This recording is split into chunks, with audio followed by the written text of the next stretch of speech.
This is the working title of this poem is called Long Hot Summer. She is 13, into cars, R&B, chapstick, and Dr. Pepper. I am 14, obsessed with breasts, Rage Against the Machine, and throwing rocks into lakes. It is family camp. We are both unsupervised. The game is a mashup of Truth or Dare and Strip Poker, wherein the winner of each hand gets to pose a question / present a challenge. And it is funny to me that it is not one of my fellow boys who manages to lay down the stakes that lead us, her, bra, jeans, no socks or shoes, me, socks, boxers, and a t-shirt, behind one of the loosely constructed walls dividing the upstairs dorm of the cabin for an untimed 15-minute makeout session. I know you guys gotta work that out in your head. But it is one of her girls who suggests it. The words drifting coyly from her mouth in a shared giggle, our hands clasp, and I crane my head, and it might help to mention real quick that I have never kissed a girl before, or that she is not a virgin.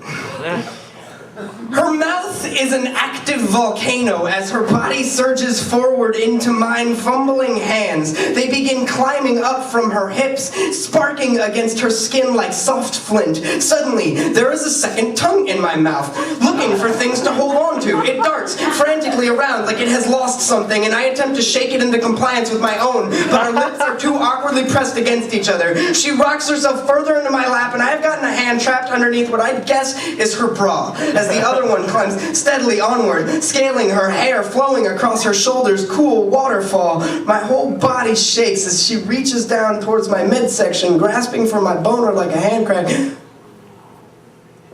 I've got a boner. It dawns on me that I should be kissing back, that I should be moving towards her body as well, like we were tectonic plates. Another earthquake as she grips me with one hand, tugging away at me like a knot that won't come loose. My hands are trying to redistribute the awkwardness of her half on my lap when she reaches down and moves one of them up to her breast, pressing it firmly there like a jumper cable, trying to get the engine of my dick running smooth. I pinch a nipple as she, just as her lips depart, hiking down past the t-shirt, half removed, down along the happy trail I'm so proud to be growing down. The cool breezes of her saliva lets off a series of tremors below my waist, and what amazes me most in this moment is not that I am seconds away from my first beach, but that I have somehow managed to not embarrass myself in those rather unmentionable spurts that occasionally let loose at inopportune signs, and then I am consumed. Somehow, the sensation, if I may make a stab at it, is all the best parts of mild electrocution combined with being accidentally stuck in a vacuum. I am enveloped with warm tingles, my fingers clinging desperately to her nipples like lost children waiting in one place so their parents will be able to find them. The freak thought rushes into my brain that I will be caught and I must hide. Her tongue is a tiny cyclone whirling around my trailer park dick, frightened and in awe of what is occurring. My head is somewhere under a pillow. We have both shifted a lot, though I'm not sure how. She has braced my hands down along my sides and forged on alone, allowing her mouth to slow jam me. Her breasts rocking comfortably against my thighs, and somewhere at this point I start to leak out. Not all at once. I don't really know what's going on at first, not until she sits up abruptly, gripping me with one hand as she wipes her mouth a bit with the other. Her expression disproves of what is dribbling over her fingers. You are supposed to say when you are going to come.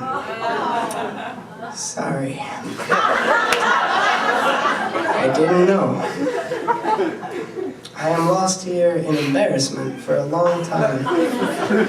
And in this moment, we are raw.